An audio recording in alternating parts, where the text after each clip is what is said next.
Hello guys, welcome back to your YouTube channel SK मिस्टडी। मैं हूं आपका एजुकेटर शिव मिश्रा। कैसे हैं? करेजा लोग कर रहा है गुरुजी, एकदम आपके दिल में है, आप क्यों परेशान हो रहे हैं? हम आपके पास बैठे हैं कि नहीं? अरे भैया, आपका पहला दूसरा चैप्टर एकदम खत्म करवा दिया है। किसका? पुष्टि पादपों में लैंगिक प्रजनन के बारे में पूरा भैया पढ़ा दिया मैंने करेजा आप लोगों को। अरे गुरुजी, उसके बाद क्या गुरुजी? वुमेन रिप्रोडक्शन, मानव जनन भी मैंने पूरा पढ़ा दिया। और आज जो मैं चैप्टर आपको पढ़ाऊंगा वो मैं पढ़ाऊंगा जनन स्वास्थ्य। क्या है सर? गुरुदेव जनन स्वास्थ्य पढ़ाएंगे क्या? बिल्कुल, आप बहुत समझदार हैं सर। आप लोग बहुत समझदार हैं, पहले ही समझ गए। जो कि ये एनसीईआरटी का जो चैप्टर है तीसरा चैप्टर भैया, किस क्लास का? 12th बायोलॉजी का। 12th बायोलॉजी का एनसीईआरटी का ये तीसरा चैप्टर है। वो क्या है? जनन स्वास्थ्य, रिप्रोडक्टिव हेल्थ। ये आपका चैप्टर है, डाल लीजिए आराम से। पूरा मैं हैंड रिटेन नोट्स पे आपको समझाया हूँ, हर एक प्यारी प्यारी बातों को मैं समझाया हूँ। आपका छूटेगा नहीं, बस इतना ही पढ़ लीजिए, आपका काम हो जाएगा। बहुत ज्यादा सर आपको परेशान होने की जरूरत बिल्कुल भी नहीं है, ठीक है ना? तो सबसे पहले अगर हम लोग जनन स्वास्थ्य पढ़ रहे हैं तो सबसे पहले जानते हैं ये जनन स्वास्थ्य की परिभाषा होती क्या है। इसे कहते हैं गुरुदेव जनन स्वास्थ्य। हेडिंग डालो, जनन स्वास्थ्य की परिभाषा क्या होती है? तो ध्यान देना, विश्व स्वास्थ्य संगठन WHO के अनुसार जनन स्वास्थ्य से तात्पर्य जनन के सभी पहलुओं के साथ साथ शारीरिक, भावनात्मक एंड व्यवहारात्मक तथा सामाजिक क्या है, स्वास्थ्य होता है। अगर हम लोग जनन स्वास्थ्य की बात करें तो ये केवल जनन से संबंधित नहीं, बल्कि हमारा व्यवहारिक तौर पर क्या है, शारीरिक तौर पर क्या है, सामाजिक तौर पर क्या है, एंड एंड भावनात्मक तौर पर क्या है। ये जब सभी प्रकार से हम स्वस्थ रहेंगे, वही जन स्वास्थ्य का क्या है, एक उदाहरण होता है। ठीक है ना? इसके बाद बात करेंगे हम लोग परिवार नियोजन की। जो जो आपके पॉइंट पेपर में आते हैं बस उतना ही आपको पढ़ना है, बहुत ज्यादा आपको नहीं पढ़ना है, ठीक है ना? ये किताब बहुत ज्यादा आपको बोझ नहीं डालना है, बस आप वही सिलेबस में पढ़िए जो आपके परीक्षाओं में आएगा, ठीक है ना? तो परिवार नियोजन क्या होता है? परिवार नियोजन की शुरुआत सन 1951 ईस्वी में की गई थी। जो परिवार नियोजन है इसका शुभारंभ कब किया गया था? 1951 में किया गया था।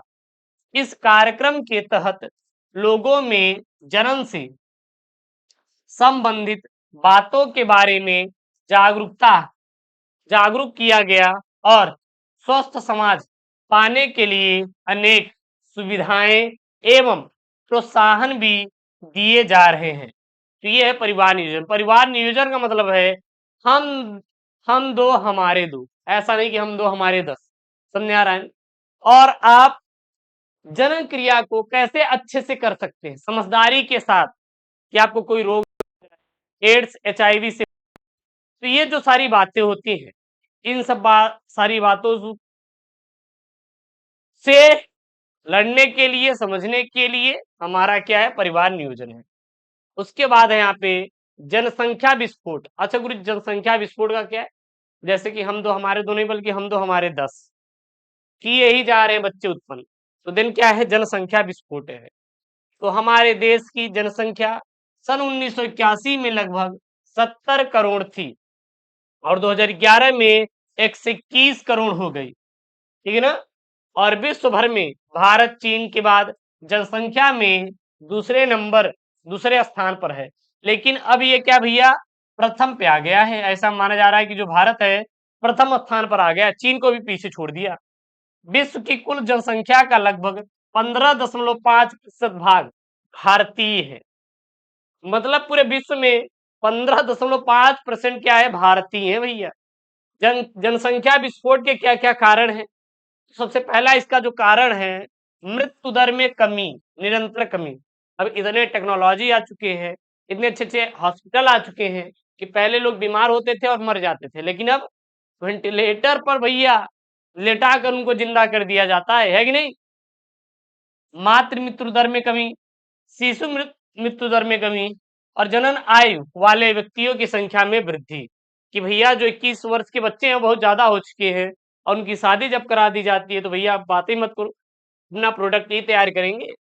जनन आयु वाले व्यक्तियों की संख्या में वृद्धि, जनसंख्या में वृद्धि, तीव्र वृद्धि के कारण मूलभूत आवश्यकताओं का अभाव हो सकता है, जैसे घर, अन्न, कपड़े इत्यादि। मतलब कि जब जनसंख्या में वृद्धि बहुत ज्यादा होगा तो जाहिर सी बात है कि चीजों का अभाव होगा, जैसे घर की कमी हो जाएगी, अन्न की कमी हो जाएगी, कपड़े की कमी हो जाएगी। पहले 1 कुंटल चावल में 5 लोग खाते थे, अब वहां पर सोचिए 20 लोग हो गए तो वो 1 कुंटल चावल तुरंत खत्म हो जाएगा। ठीक है ना। जनसंख्या वृद्धि नियंत्रण के क्या क्या उपाय हैं? तो जनसंख्या नियंत्रण का सर्वाधिक प्रभावी तरीका था गर्भ निरोधकों का प्रचार प्रसार करना।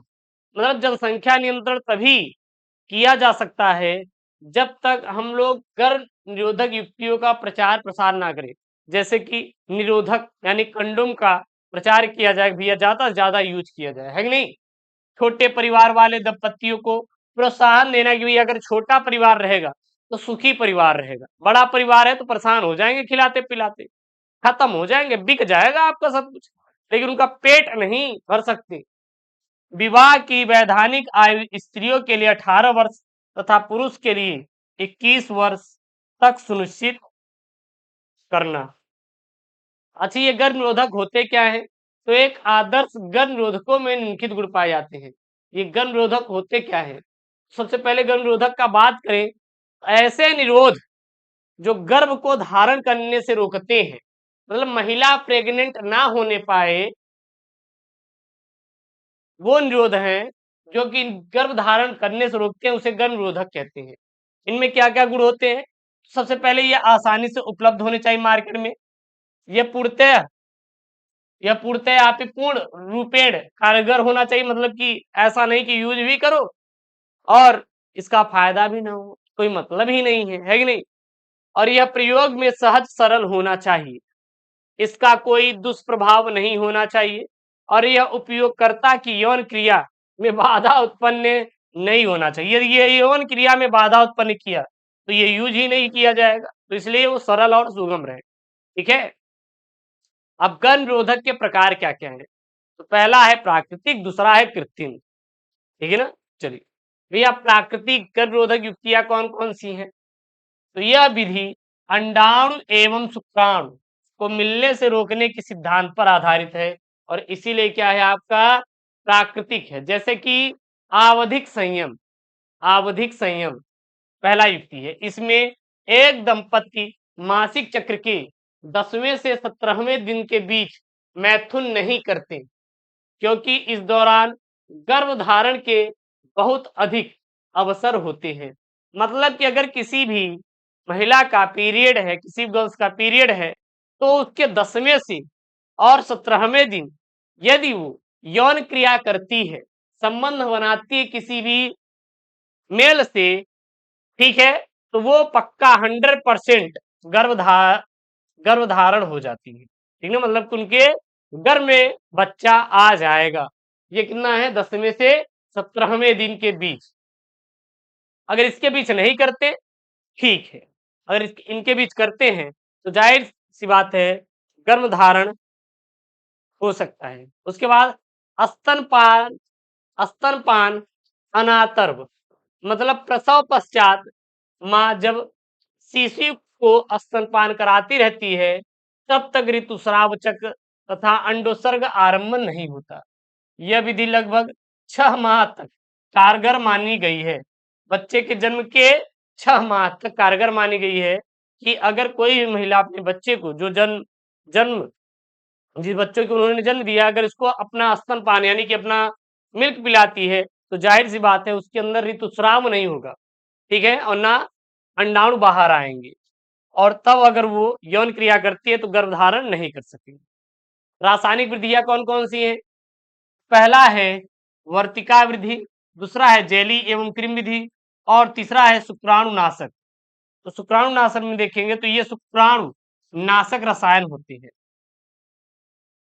अब गर्भ निरोधक गोलियां क्या क्या हो आती हैं उसको देख लीजिए यहाँ पे। इसमें एस्ट्रोजन तथा प्रोजेस्टेरॉन हार्मोन्स होती हैं, जो गर्भ निरोधक गोलियां होती हैं।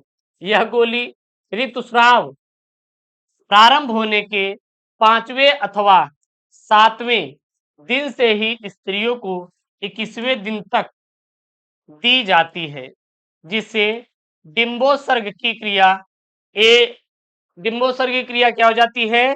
रुक जाती है। यह सर्वाधिक प्रभावी एवं बहुत ही आसान क्या होता है? आसान तरीका होता है।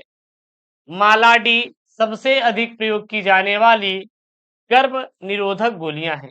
सबसे ज्यादा गर्भ निरोधक गोलियां कौन सी उपयोग की जाती है? मालाडी।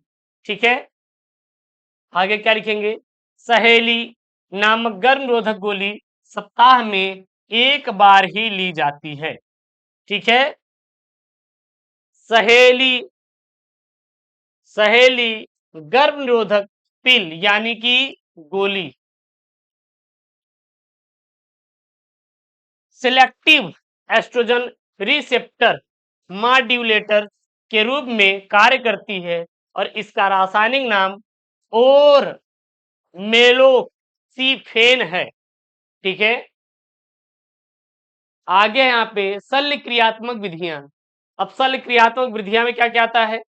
तो यह बंधकरण भी कहते हैं। शल्य क्रियात्मक विधियों को हम लोग बंधकरण भी कहते हैं। इसमें अस्थायी रूप से गर्भधारण प्रक्रिया को रोका जा सकता है। बंधकरण प्रक्रिया को पुरुषों में शुक्रवाहक उच्छेदन तथा महिलाओं के लिए डिंबवाहिनी नलिका उच्छेदन कहा जाता है। अगला है सगर्भता का चिकित्सीय समापन।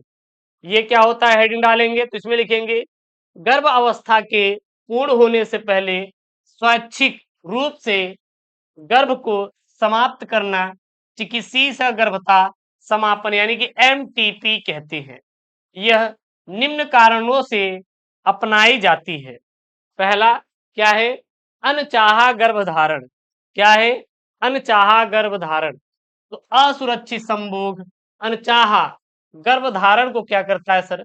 जन्म देता है। दूसरा बलात्कार, तो इस कारण पैदा हुई अवांछित सगर्भता को समाप्त करना हेतु सगर्भता की पहली तिमाही में ही प्रेरित गर्भपात को सुरक्षित माना जाता है। उसके बाद है यहाँ पे बंधता। अब ये सर बंधता क्या होता है? बंधता इनफर्टिलिटी क्या होता है? तो बंधता से तात्पर्य है बच्चा पैदा करने में असमर्थ होना, यानी कि वे महिलाएं या ये पुरुष जो बच्चा पैदा नहीं कर पाते उन्हें हम लोग बंध दंपत्ति कहते हैं। इसके अनेक कारण हो सकते हैं। सबसे पहले शारीरिक विकार के कारण, जन्मजात विकार के कारण, और तीसरा यहाँ पे प्रतिरक्षात्मक तथा मनोवैज्ञानिक भी हो सकते हैं। ठीक ना? इसमें से कुछ विकारों का निदान करके दंपतियों को बच्चा पैदा करने में मदद की जा सकती है और इसके अतिरिक्त सहायक जनन प्रौद्योगिकी तकनीकी द्वारा भी बच्चे के जन्म में सहायता दी जा सकती है। पहला है परग नली शिशु विधि द्वारा। अब ये क्या होता है इसमें? तो इसमें हम लोग क्या करते हैं? भ्रूण का इनविट्रो विकास के बाद सामान्य स्त्री की गर्भाशय में भ्रूण के स्थानांतरण की प्रक्रिया को परख नली शिशु कहते हैं। इस तकनीकी का उपयोग उन स्त्रियों के लिए होता है जिनकी अंडवाहिनी विकृत होती हैं या इनके इनके इनके दंपतियों के वीर्य में शुक्राणु नहीं होते। ठीक है, यहाँ पे दंपति रहेगा।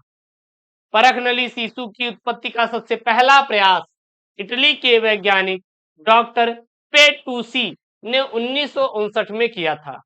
अच्छा, परख नली शिशु जन्म की प्रक्रिया क्या होती है? प्रोसेस क्या होती है? तो इसमें ध्यान देना क्या प्रोसेस प्रोसेस होती लिखेंगे। सबसे पहले स्त्री के जनन पथ से अनिषेचित अंडा लिया जाता है।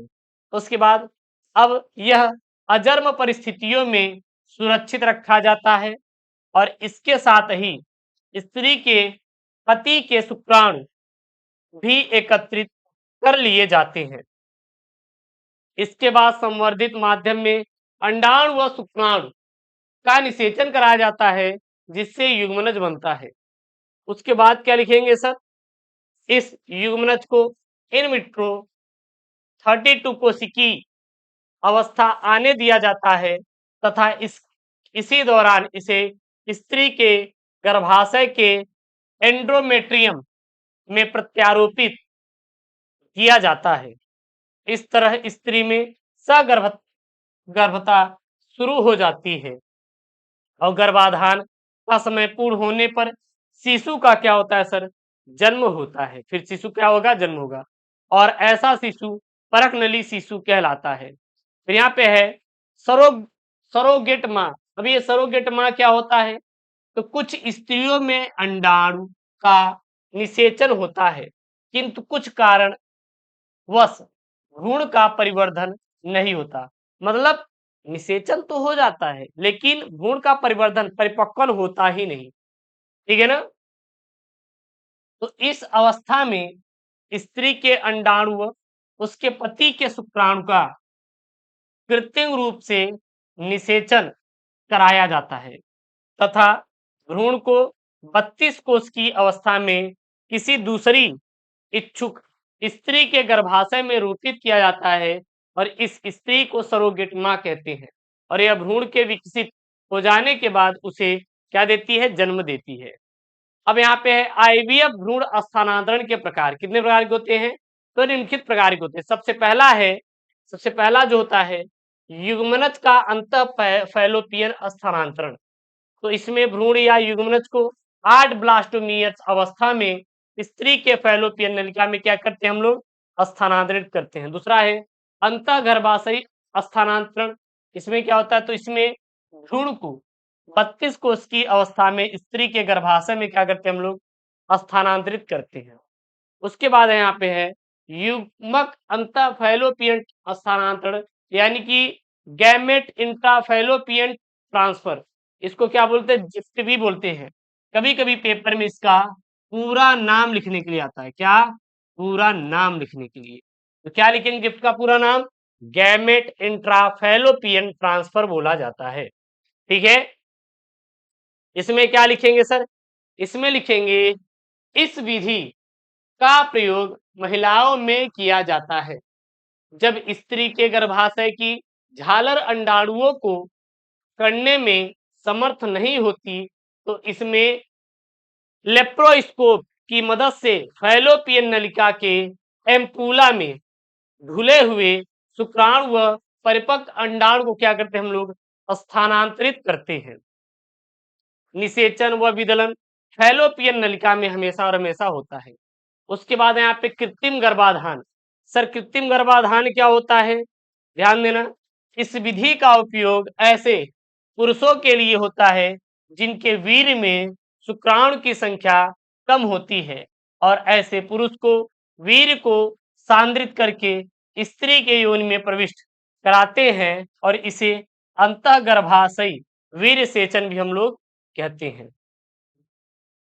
उसके बाद यहाँ पे उलवेधन। अब ये उलवेधन की क्रिया क्या होती है? ध्यान देना, तो भ्रूण की अनुवांशिक स्थिति, भ्रूण के लिंग व अन्य विकारों की जांच करना उलवेधन क्रिया कहलाता है। ठीक है? भ्रूण के चारों तरफ एमनियोटिक द्रव होता है और इसमें भ्रूण की कोशिकाएं बिखरी होती हैं जिसे सिरेंज के माध्यम से निकालकर हम लोग पता लगाते हैं कि इसमें एंटीज बॉडीज हैं और जो बॉडीज होती है उनके द्वारा ही पता चलता है कि भ्रूण एक नर है या फिर एक क्या है? मादा है। उलवेधन का महत्व क्या है? सबसे पहले लिंग के निर्धारण में एमनियोटिक द्रव में भ्रूण की कोशिकाओं को अभिरंजित करके इसकी बार बॉडी की जांच करते हैं और यदि बार बॉडी 2x गुणसूत्र युक्त होता है तो भ्रूण क्या होता है? मादा होता है।